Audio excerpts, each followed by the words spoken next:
नायक अकारण करुणावरुणालय भक्तवंचः कल्पतरु तनिंद वृंदित पीतांबरधारी प्रभु की मंगमयी प्रतिमूर्ति श्री राघवेंद्र सरकार इस जगत की आदि शक्ति जगदम्बा जन लाडली स्वयना प्यारी श्री जानकी महारानी जू और इस कथा के परम रसरसिक परम वक्ता परम श्रोता आदि कवि श्री हनुमान जी महाराज, जिसमें कर्म की यमुना भक्ति की गंगा और ब्रह्म विद्या की सरस्वती बहती हूं, ऐसे त्रिवेणी स्वरूप हमारे संत वृंद एवं पूज्यपाद माताएं एवं बहनें, यह हमारा देश भारत देश मुकुटमणि है। और किसका मुकुटमणि? बोले संतों का, क्योंकि यह भारत देश एक ऋषि मुनियों का देश है, संतों का देश है। हमारे संत इस भारत देश के मुकुटमणि है और इसीलिए संतों की पुरानी परंपरा रही कि हमेशा भक्तों को अपने बस में रखना। और आज इस पवित्र पावन भूमि पर प्रयागराज की भूमि पर बैठ करके हम लोग अनेक प्रकार की कथाओं का श्रवण कर रहे हैं। कहीं तो श्री राम कथा, कहीं भागवत कथा, कहीं भक्तमाल की कथा, कहीं गौ कथा, अनेक प्रकार की कथाओं का श्रवण कर रहे हैं। अन्यत्र कहीं अगर कथा होती है तो हमको सुनने के लिए जाना पड़ता है कि चले कहीं कथा हो रही है वहां चलकर श्रवण करें, परंतु इस प्रयागराज की पवित्र भूमि पर हमको कथा श्रवण करने के लिए जाना नहीं पड़ता है, हरि से मिलने के लिए जाना नहीं पड़ता। तो बोले रास्ता चलते हरि हमारे पास आ जाते हैं, कथा की ध्वनि हमारे कानों में पड़ ही जाती है। किसी पंडाल में हम जाएं चाहे ना जाएं, किसी कैंप में जाएं या ना जाएं, लेकिन फिर भी हरि गाथा श्रवण तो हो ही जाती है। पंडाल में जाने की कोई आवश्यकता नहीं, जिधर से निकल जाओ हरि चर्चा, पूरे कुंभ में केवल हरि चर्चा ही हो रही है। और किसके माध्यम से? देश विदेश से आए हुए हमारे संतों के माध्यम से। हमारे संतों की परंपरा रही कि हम किसी भी ग्रंथ की शुरुआत करें, कुछ चाहे भाई श्रीमद् भागवत हो, चाहे श्री रामचरितमानस हो, चाहे भक्तमाल हो, भाई कोई भी सावी ग्रंथ हो, परंतु अगर हम उसका श्रवण करें, प्रारंभ करें, तो उसका महात्म्य जान लेना अति आवश्यक है। महात्म्य जानना आवश्यक तो है, परंतु महात्म्य है क्या? महात्म्य किसे कहते हैं? हमारी माताएं एवं बहनें कोई भी व्रत धारण करती हैं तो उस व्रत से हमको क्या फल प्राप्त होगा, क्यों किया जाता है, किस प्रकार किया जाता है, इस सभी बातों को जब जानकारी माताओं बहनों को हो जाती है तभी उस व्रत को वह धारण करती हैं। उसी प्रकार कथा का महात्म्य है कि हमको कथा सुनने से क्या लाभ प्राप्त होगा, कथा क्यों सुनी जाती है, कथा किस प्रकार सुननी चाहिए, किस प्रकार बैठ करके सुननी चाहिए, इन सभी बातों का जिसमें विशुद्ध विवेचन किया गया हो, जिसमें बताया गया हो, उसे कथा का महात्म्य कहते हैं। और रामचरितमानस है क्या? रामचरितमानस में ऐसा क्या है कि व्यक्ति अपने सारे कार्य को छोड़ करके, अर्जेंट काम को भी छोड़ करके 3 घंटे कथा में समय देता है? क्यों? रामचरितमानस में राम जी का चरित्र गाया गया है, और राम जी का चरित्र कौन नहीं जानता। राम जी का जन्म अयोध्या के चक्रवर्ती चूड़ामणि महाराज दशरथ जी के यहां हुआ। 4 भाई थे, राम, लक्ष्मण, भरत और शत्रुघ्न। चारों का विवाह जनकपुर में हुआ, और विवाह करके जब वापस आए तो राज्याभिषेक होना था, परंतु राज्याभिषेक से पहले वन का वास हुआ। 14 वर्ष के लिए वनवास को भेज दिया गया। वनवास में जाकर के मां जानकी का हरण हुआ। हनुमान जी के द्वारा मां जानकी की खोज हुई, युद्ध हुआ, और मां जानकी को लेकर के अयोध्या वापस आ गए। मात्र 1 मिनट में कही जाने वाली कथा के लिए इतना समय क्यों दिया जाता है? यही कोई एक राजा के पुत्र की कहानी नहीं।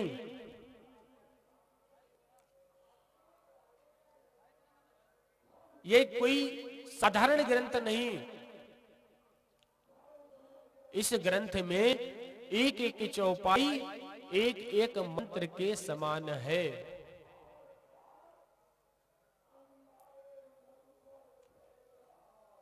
मंत्र किस प्रकार? क्योंकि इस चौपाई को, इस छंद को, इस दोहे को स्वयं बाबा भोलेनाथ गायन करते हैं। गोस्वामी जी ने लिखा भी है कि महामंत्र जी जपत महेशु, महामंत्र जी जपत महेशु। मंत्र नहीं, महामंत्र, जिसको भगवान शिव गायन करते हैं। गोस्वामी तुलसीदास जी ने कबीरदास जी से कहा कि आपने जो भी दोहे लिखे हैं बहुत सुंदर लिखे हैं, औषधि के समान है, परंतु कबीरदास जी ने कहा मेरे तो औषधि के समान है, परंतु आपकी जो चौपाई है वे तो महामंत्र है, जो औषधि से भी बड़ा काम करती है।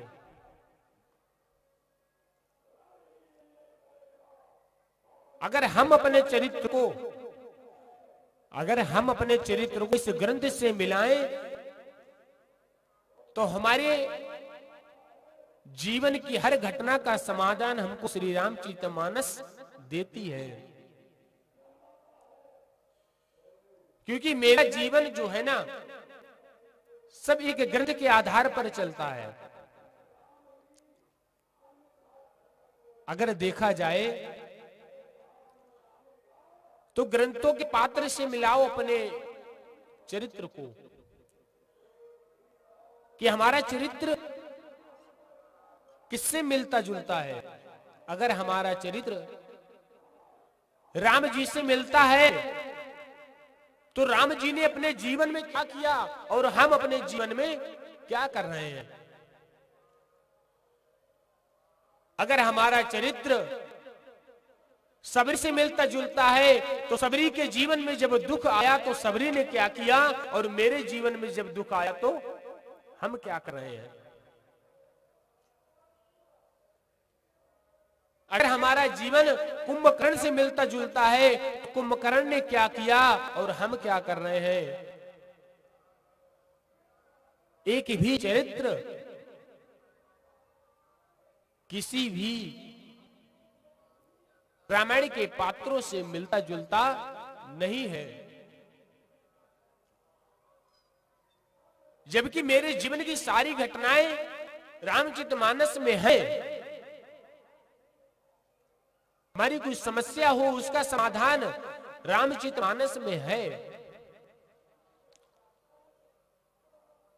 एक घटना भी घटी।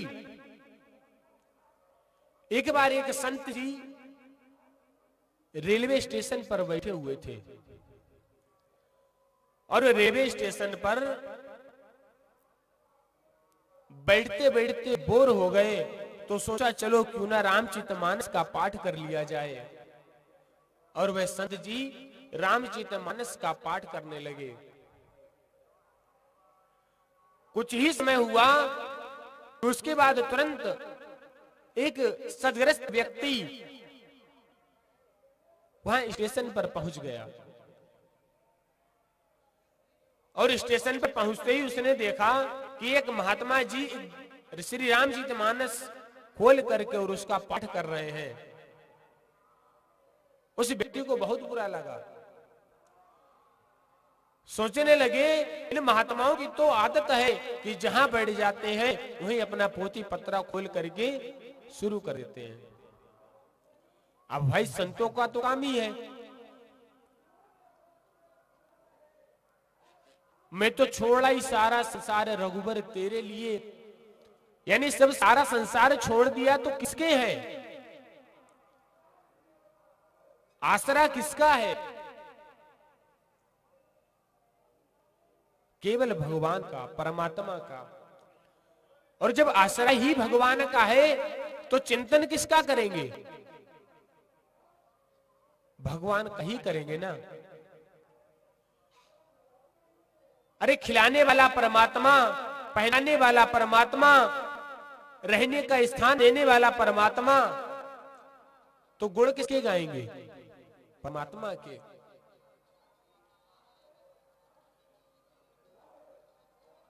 तो वे संत जी पाठ कर ही रहे थे और सदग्रस्त व्यक्ति पहुंचा, उसको देखा तो बुरा मान गया लेकिन बोला कुछ नहीं। और कुछ ही देर पश्चात जब उससे नहीं रहा गया तो वह महात्मा जी से बोल ही दिया, बोला महात्मा जी आप लोगों की ये आदत बहुत गलत है। संत जी बोले गलत? क्या गलत है? बोले जहां भी देखो वहीं ये ग्रंथ खोल करके बैठ जाते हो, ये पुस्तक खोल करके बैठ जाते हो। महात्मा जी एक ही बार बोले, उसके बाद चुप हो गए, कुछ नहीं बोले। वह व्यक्ति फिर बोलने लगा कि महात्मा जी इस समय तो एक से एक पुस्तक चली है, जनरल नॉलेज है, मैगजीन वगैरह चली है, आप उसको पढ़िए। अगर आपके पास पैसे ना हो तो मैं दे दूं आपको, आप खरीद लीजिए, लेकिन क्या इस ग्रंथ में रखा है कि आप इसको पढ़ रहे हैं? संत जी फिर भी कुछ नहीं बोले, भाई टीका करता रहा और उस संत जी श्रवण करते रहे। ये चलता ही रहा कि अचानक ट्रेन आ गई और वे महात्मा जी उस ट्रेन में चढ़ गए, पीछे से वह व्यक्ति भी चढ़ गया। अंदर जाने के बाद जगह मिली, बैठ गए और गाड़ी वहां से चल दी। महात्मा जी ने फिर अपना पाठ शुरू कर दिया। उस व्यक्ति ने देखा कि महात्मा जी ने फिर शुरू कर दिया, वह फिर टीका करने लगा, परंतु संत जी कुछ नहीं बोले।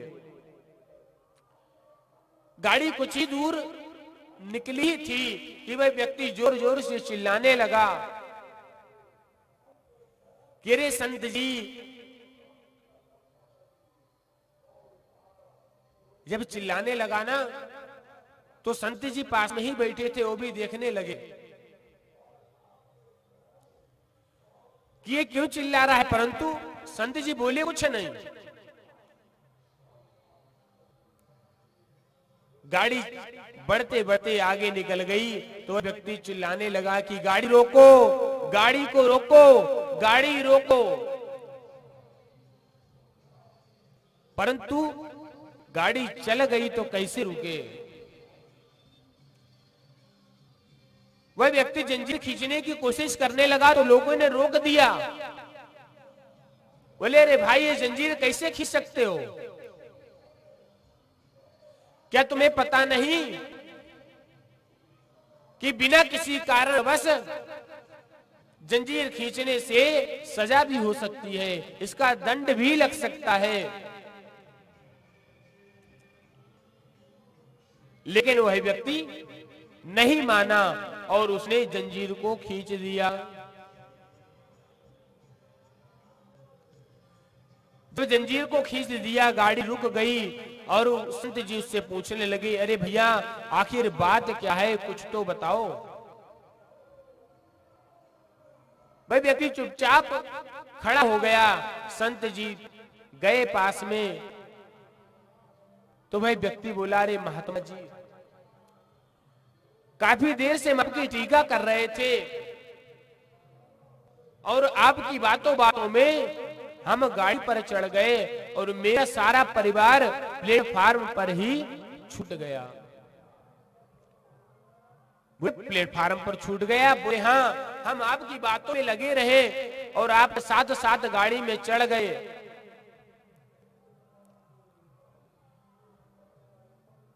बोले, इसीलिए तो कह रहा था कि किसी की टीका मत करो। तू काफी देर से बोल रहा था ना कि इस ग्रंथ में क्या है, इस ग्रंथ को क्यों श्रवण कर रहे हो?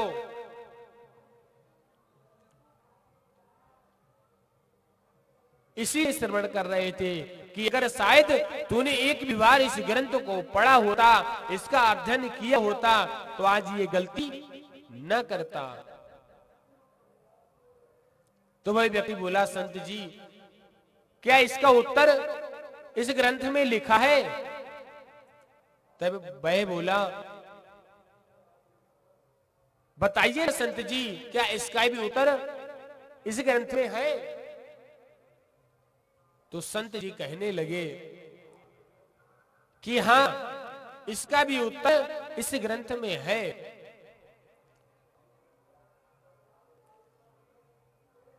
बोले, क्या लिखा है?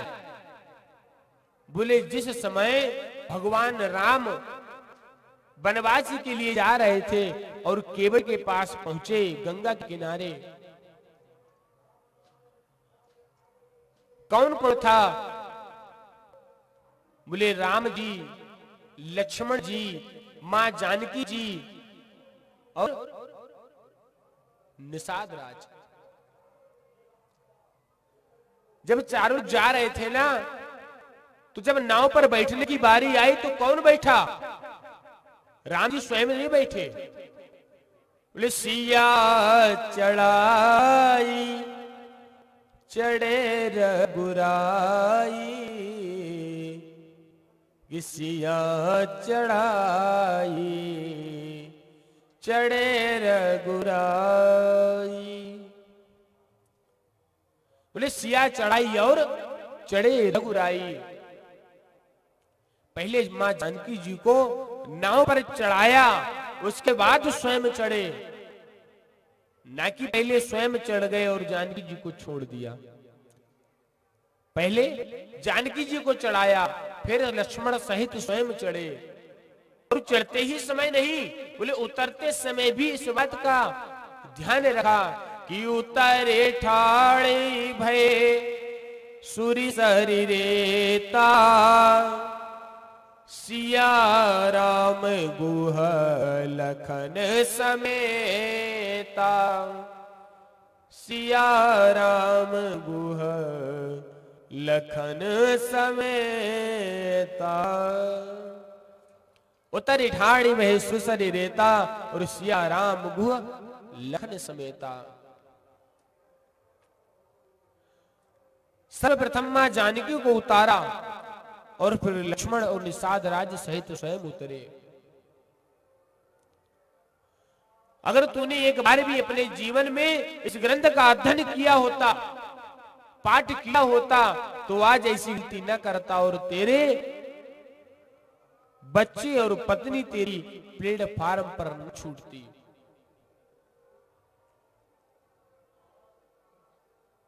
तो कहने का तात्पर्य है कि हमारे जीवन की कोई भी घटना ऐसी नहीं घटती जिसका उत्तर श्री रामचरितमानस न देती हो। क्यों? क्योंकि रामचरितमानस एक रचनावली भी है और उत्तरावली भी है। गोस्वामी जी ने रामचरितमानस को कामधेनु गाय भी कहा।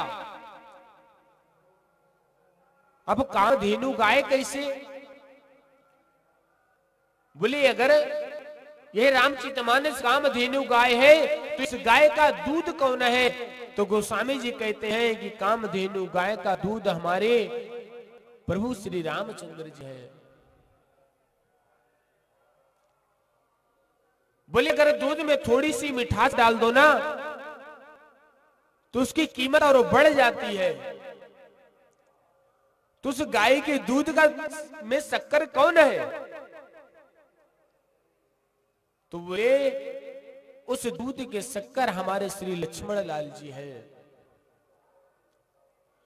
तो उसकी कीमत और बढ़ जाती है। अगर उसी दूध में थोड़ी सी अगर केसर डाल दे तो उसका आनंद ही कुछ अलग हो जाता है।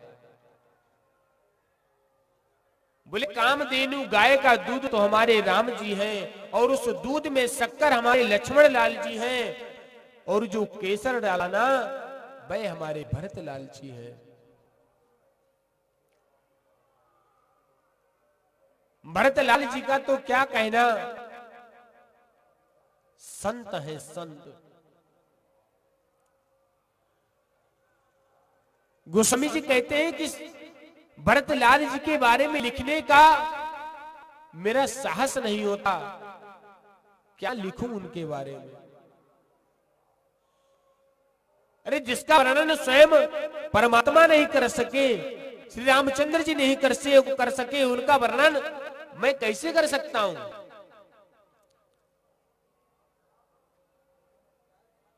अच्छे अच्छे विद्वानों की लेखनी रुक गई संत भरत का वर्णन करने में, तो यह तुच्छ गोस्वामी उनका वर्णन कैसे कर सकता है। जिस समय राज्याभिषेक हो रहा था राम जी का, जिस रथ पर विराजमान थे, वहां पर राम जी का राज्याभिषेक में लक्ष्मण जी भी सामने थे, शत्रुघ्न जी भी सामने थे, हनुमान जी भी सामने थे, सभी माताएं सामने थी, परंतु केवल भरत लाल जी ऐसे थे जो सामने दिखाई नहीं पड़ रहे थे। तो भरत लाल जी कहां थे? किसी को चिंता नहीं हुई, लेकिन हनुमान जी महाराज को चिंता हो गई कि श्री भरत लाल जी नहीं दिख रहे हैं, आखिर हैं कहां। खोजने लगे हनुमान जी महाराज और खोजते खोजते उस रथ के पीछे चले गए और जाकर के देखा तो भरत लाल जी पीछे खड़े हैं। दौड़ के आए प्रभु के पास में, कहा प्रभु। बोले हाँ हनुमान बोलो। बोले कि आपको कोई दया नहीं आती, किसी के ऊपर भी दया नहीं आती, बड़े निष्ठुर हो। बोले हनुमान बात क्या है,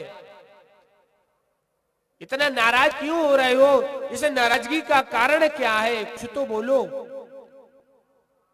हनुमान जी कहने लगे प्रभु बोलने लायक कुछ नहीं है। अरे आप तो परमात्मा है, दयावान है, भक्तों के ऊपर दया बरसाने वाले हैं, करुणा बरसाने वाले हैं, फिर भी आपको ये नहीं पता कि हुआ क्या। राम जी कहने लगे नहीं हनुमान, मुझे कुछ नहीं पता, कुछ तो बताओ आखिर कारण क्या है ये नाराज होने का तुम्हारे। बोले प्रभु आपका राज्याभिषेक हो रहा है, लक्ष्मण भैया सामने हैं, शत्रुघ्न भैया सामने हैं, सभी माताएं सामने हैं, परंतु एक भरत लाल जी नहीं दिख रहे हैं। क्या आपने ध्यान दिया कि भरत कहां है? तो राम जी कहने लगे हनुमान तुम ही बता दो भरत कहां है। तो हनुमान जी ने कहा, प्रभु भरतलाल जी आपके छत्र के पीछे खड़े हुए हैं। तो राम जी का, हनुमान पीछे तो खड़े हैं परंतु कर क्या रहे हैं? बोले कर कुछ नहीं रहे हैं, केवल आप ऊपर एक छत्र पकड़े हुए हैं। तो कहने लगे राम जी, हनुमान भाई भरत जहां खड़ा है ना उसको वहीं खड़ा रहने दो। बोले प्रभु कैसी बात कर रहे हैं आप, सभी सामने और भरत जी पीछे, ये कैसे हो सकता है? बोले नहीं हनुमान, तुम नहीं जानते,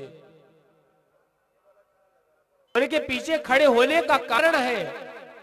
बोले प्रभु कारण क्या? बोले अगर आज मेरे सर पर एक संत का छत्र न होता तो आज ये राज्याभिषेक न होता, क्योंकि मेरे सर पर जो छत्र लगा है ना भाई किसी और का नहीं, एक संत का है, एक भरत का है। और जिसके ऊपर एक संत की छत्र छाया हो, भरत की छत्र छाया हो,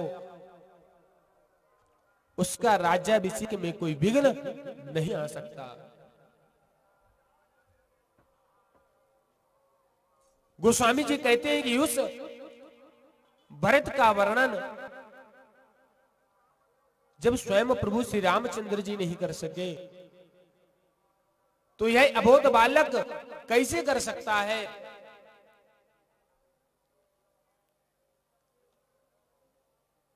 गोस्वामी जी ने भी मना कर दिया। इस ग्रंथ में ऐसे ऐसे पात्र हैं राम जी कि जिनका वर्णन करने में गोस्वामी तुलसीदास जी की भी कलम रुक गई। जैसे लक्ष्मण जी की धर्म पत्नी उर्मिला जी, जब उर्मिला जी का भी वर्णन करने लगे ना तब भी उनकी कलम रुक गई, उनका भी वर्णन नहीं कर पाए। तो इस रामचरितमानस में ऐसे ऐसे पात्र हैं। और जिस जगह इस ग्रंथ का गायन चल रहा हो, जहां यह अमृत गंगा बह रही हो, गोस्वामी जी ने कहा कि जहां इस ग्रंथ का गायन होगा, जहां भक्त लोग बैठ करके इसको श्रवण करेंगे, वह जगह कोई साधारण जगह नहीं। बोले जिस पांडाल के नीचे बैठ करके ये कथा होती है ना, भाई पांडाल पांडाल नहीं, बोले कि कल्प वृक्ष बन जाता है। और कल्प वृक्ष क्या है? बोले कल्प वृक्ष उसे कहते हैं जिसके नीचे बैठ करके सारी मनोकामनाएं पूरी हो जाए। जो भी मेरे मन में इच्छा हो वह सब सारी कल्प वृक्ष के सामने प्रकट कर दो। मन की इच्छाएं पूरी होती है, जो भी इच्छा हो प्रकट करो, तुरंत हाजिर हो जाता है। लेकिन हां, विचार अच्छे होने चाहिए।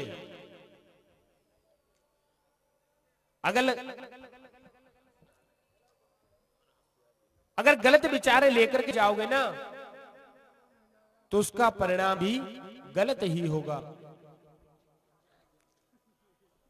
एक बार एक छोटा सा बालक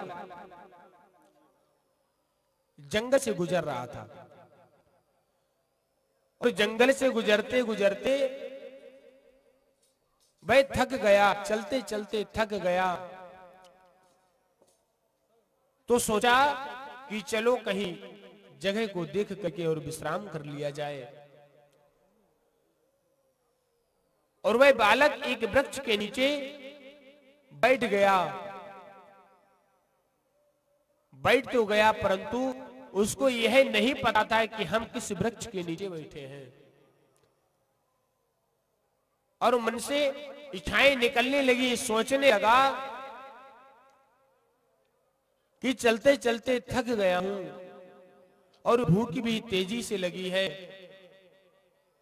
अगर कहीं से थोड़ी सी भोजन की व्यवस्था हो जाए तो आनंद आ जाएगा और मन से इच्छा उत्पन्न हुई कि 56 प्रकार के भोजन उसके सामने उपस्थित हो गए और उसने भरपूर भोजन ग्रहण किया। और भोजन करने के बाद निंद्रा देवी तो प्रसन्न हो ही जाती है। और उस बालक को भोजन करने के पश्चात नींद आने लगी तो मन में विचार आया कि भोजन तो बहुत सुंदर मिल गया, परंतु नींद भी आ रही है। अगर बढ़िया बिस्तर मिल जाए तब तो क्या कहना। मन से इच्छा निकली कि बढ़िया मखमल के गद्दा, बढ़िया बेड उपस्थित हो गया और वह बालक उस बिस्तर पर सो गया। और सोने के बाद फिर विचार आया, जब बिस्तर मिल गया, सब साधन मिल गया ना, तो विचार आ रहा है कि इस घनघोर जंगल में भोजन भी मिल गया, बिस्तर भी मिल गया, सो तो जाऊंगा। कहीं सोने के बाद इस घनघोर जंगल में कहीं शेर आ गया और मुझे खा गया तो। और इतने में क्या हुआ कि एक बड़ा सा शेर आया और उस बच्चे को राम नाम सत्य करके चला गया। यानी जब तक अच्छे अच्छे विचार मन में आते रहे तब तक तो अच्छा अच्छा होता रहा, और जैसे ही मन में बुरे विचार आए वैसे ही उसका पतन हो गया। इसीलिए संकल्प वृक्ष के नीचे आओ तो हमेशा शुद्ध विचारों को लेकर के आओ, अच्छे विचारों को लेकर के आओ।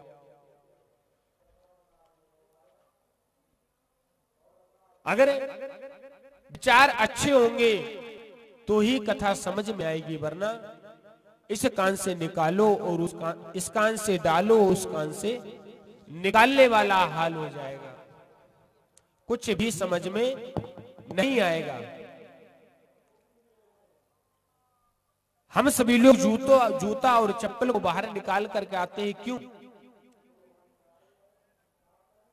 क्योंकि दोनों पैर के जूता और चप्पल एक अहंकार और एक बुद्धि का प्रतीक है।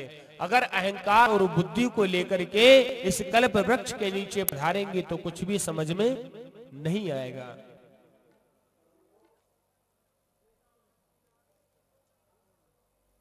तो गोस्वामी जी ने कहा कि किसी भी ग्रंथ का हम अध्ययन करें तो उसका महात्म्य जान लेना बहुत ही आवश्यक है। और महात्म्य के विषय में आपको फिर श्रवण कराया जाएगा। कल की कथा में आपको श्रीमद् रामचरितमानस पुराण से महात्म्य का कुछ शब्द सुनाया जाएगा। आज के लिए इतना ही। आइए 2 बार हरिनाम संकीर्तन और तत्पश्चात पूज्य बापू श्री उद्धव शरण जी महाराज के द्वारा श्रीमद् भागवत कथा श्रवण कराई जा रही है। आप सभी लोग एकत्रित होकर के यथा शीघ्र पधारे और कथा को श्रवण करें।